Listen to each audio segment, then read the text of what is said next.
ಮತ್ತೊಮ್ಮೆ ಮೋದಿಯವರು ಪ್ರಧಾನಿಯಾಗಿ ಪ್ರಮಾಣ ವಚನವನ್ನು ಸ್ವೀಕಾರ ಮಾಡ್ತಾರೆ. ಅದರಲ್ಲಿ ಯಾವುದೇ ಅನುಮಾನವಿಲ್ಲ ಅಂತ ಅಥಣಿಯಲ್ಲಿ ಮಾಜಿ ಸಚಿವ ರಮೇಶ್ ಜಾರಕಿಹೊಳಿ ಹೇಳಿಕೆಯನ್ನು ಕೊಟ್ಟಿದ್ದಾರೆ.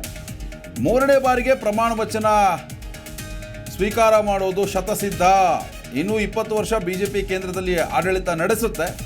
ಕಾಂಗ್ರೆಸ್ಗೆ 30 ಕ್ಷೇತ್ರದಲ್ಲಿ ಮುನ್ನಡೆಯಾಗಿದ್ದಕ್ಕೆ ಅವರು ಭ್ರಮೆಯಲ್ಲಿ ಇದ್ದಾರೆ ಅಂತ ಅಥಣಿಯಲ್ಲಿ ಮಾಜಿ ಸಚಿವ ರಮೇಶ್ ಜಾರಕಿಹೊಳಿ ವ್ಯಂಗ್ಯವಾಡಿದ್ದಾರೆ.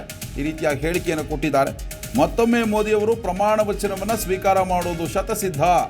ಮೂರನೇ ಬಾರಿಗೆ ಅವರು ಪ್ರಮಾಣ ವಚನವನ್ನು ಸ್ವೀಕಾರ ಮಾಡ್ತಾರೆ ಅಂತ ಹೇಳಿಕೆಯನ್ನು ಕೊಟ್ಟಿರುವಂಥದ್ದು. ಅದೇ ರೀತಿಯಾಗಿ ಕಾಂಗ್ರೆಸ್ ವಿರುದ್ಧವಾಗಿ ಅವರು ವಾಗ್ದಾಳಿಯನ್ನು ನಡೆಸಿದ್ದಾರೆ. 30 ಸೀಟ್ ಜಾಸ್ತಿ ಆಗಿದ್ದಕ್ಕೆ ಅವರು ಭ್ರಮೆಯಲ್ಲಿದ್ದಾರೆ. ಯಾವುದೇ ರೀತಿಯಲ್ಲೂ ಕೂಡ ಏನೂ ತೊಂದರೆ ಆಗೋದಿಲ್ಲ. ಪ್ರಧಾನಿ ನರೇಂದ್ರ ಮೋದಿಯವರು ಪ್ರಮಾಣ ವಚನವನ್ನು ಸ್ವೀಕಾರ ಮಾಡಿ ಮೂರನೇ ಬಾರಿಗೆ PM ಆಗ್ತಾರೆ. ರಾಜ್ಯದ ಮತ್ತು ದೇಶದ ಅಭಿವೃದ್ಧಿಯನ್ನು ಮಾಡ್ತಾರೆ ಅಂತ ಅಥಣಿಯಲ್ಲಿ ರಮೇಶ್ ಜಾರಕಿಹೊಳಿ ಹೇಳಿಕೆಯನ್ನು ಕೊಟ್ಟಿದ್ದಾರೆ. ಫಲಿತಾಂಶ ಒಂದು ಸ್ವಲ್ಪ ಹಿನ್ನಡೆ ಅಂತ ವಿರೋಧಿಸುತ್ತಿದ್ದಾರೆ. ಆದರೆ ಸತತ 10 ವರ್ಷ ಆಡಳಿತ ಮಾಡಿ ಮತ್ತಿಟ್ಟು ಭರ್ಜರಿ ಬರೋದು ಒಂದು ಅದ್ಭುತವಾದ ಸಾಧನೆ. ನರೇಂದ್ರ ಮೋದಿಯವರು ಅತಿ ಶೀಘ್ರದಲ್ಲಿ ಮೂರನೇ ಬಾರಿ ಪ್ರಧಾನಮಂತ್ರಿ ಆಗ್ತಾರೆ. ಮತ್ತು ದೇಶ ಇನ್ನೂ ಹೆಚ್ಚು ಬಲಿಷ್ಠವಾಗಿ ಬೆಳೀತದೆ. ಇಡೀ ಜಗತ್ತಿನಂತ ಒಂದು ಬಲಿಷ್ಠರಾಗಿ ಮೋದಿಯವರು ಮತ್ತೊಮ್ಮೆ ರಾಷ್ಟ್ರೀಯ ನಾಯಕರ ಅಂತಾರಾಷ್ಟ್ರೀಯ ಮಟ್ಟದ ಬೆಳೆದು ದೇಶದ ಕೀರ್ತಿ ಹೆಚ್ಚು ಬರ್ತದೆ. ಈ ಸಂದರ್ಭ ಪ್ರಧಾನಿಯವರು ಮೂರನೇ ಬಾರಿ ಪ್ರಧಾನಮಂತ್ರಿ ಆಗಲ್ಲ ಅಂತ ಹೇಳ್ತಾ ಇದ್ದಾರೆ. ನೀವು ನಿತಿನ್ ಗಡ್ಕರಿ ಅವ್ರ ಜೊತೆ ಸಂಪರ್ಕದಲ್ಲಿದ್ದೀರಿ.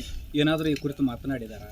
ನೋಡ್ರಿ, ಸಂಪರ್ಕ ಮಾಡಿದ್ದೀರಾ? ನೋಡಿ ಸ್ವಾಮಿ, ಇದೆಲ್ಲ ಪಾಪ ಕಾಂಗ್ರೆಸ್ನವರು 60ಕ್ಕೆ ತಲುಪಬೇಕು. ತಪ್ಪಿ ಒಂದು ಜಾಸ್ತಿ ಆಗಿದಾವೆ. ಹತಾಶ ಅವರು ಖುಷಿಪಟ್ಟು ಅವ್ರಿಗೆ ಏನು ತಿಳಿಯೋದು ಇಟ್ಟು ಬಂದಕ್ಕೆ ಅವರು ಇಡೀ ಜಗತ್ತು ಗೆದ್ದಂಗೆ ಆಯಿತು. ಕಾಂಗ್ರೆಸ್ ಪರಿಸ್ಥಿತಿ ಹೀನಾಣಿಸಿದೈತಿ. ಕೆಲವೊಂದು ನಮ್ಮ ತಪ್ಪಿನಿಂದ ಆಗಿದಾವೆ, ಸುಧಾರಿಸ್ಕೊಂಡು ಇನ್ನೂ ಹೆಚ್ಚಿಗೆ ನಾವು ಪಕ್ಷ ಬಳಸ್ತೇವೆ. ಪ್ರಧಾನಮಂತ್ರಿ ನರೇಂದ್ರ ಮೋದಿ ಇದರ ಮೂರನೇ ಇನ್ನೂ ಹೆಚ್ಚಿಗೆ ಇನ್ನೂ 20 ವರ್ಷ ಭಾರತೀಯ ಜನತಾ ಪಕ್ಷ ಆಡಳಿತ ದೇಶ ಇರೋದು. ಚುನಾವಣೆ ಫಲಿತಾಂಶ ಒಂದು ಸ್ವಲ್ಪ ಹಿನ್ನಡೆ ಅಂತ ವಿರೋಧಿಸುತ್ತಿದ್ದಾರೆ. ಆದರೆ ಸತತ 10 ವರ್ಷ ಆಡಳಿತ ಮಾಡಿ ಮತ್ತಿಟ್ಟು ಭರ್ಜರಿ ಬರೋದು ಒಂದು ಅದ್ಭುತವಾದ ಸಾಧನೆ.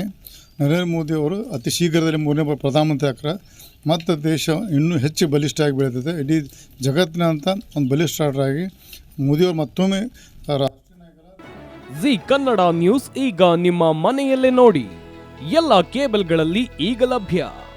ಸನ್ Direct 292, Jio TV 1334, U digital 162, City Cable 51, GTPL 17, Abhishek cables 821, Rock Line telecommunication 51, Shri Basaveshwara number 60, Vinayaka digital number 53, in digital number 896ರಲ್ಲಿ ನಿಮ್ಮಿಸ್ತದ ಜಿ ಕನ್ನಡ ನ್ಯೂಸ್ ನೋಡಿ ಆನಂದಿಸಿ.